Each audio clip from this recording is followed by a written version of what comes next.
maintindihan at di mo malaman kung saan ka tutungo.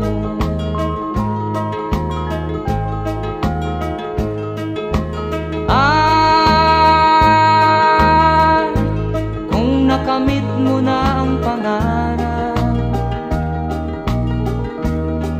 di pa rin masiyahan, ang nais mo'y madagdagan, limot mo na ang iyong pinagmulan.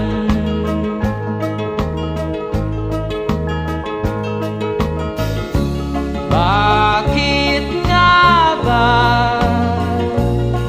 ganito? Ang tao'y walang kasiyahan.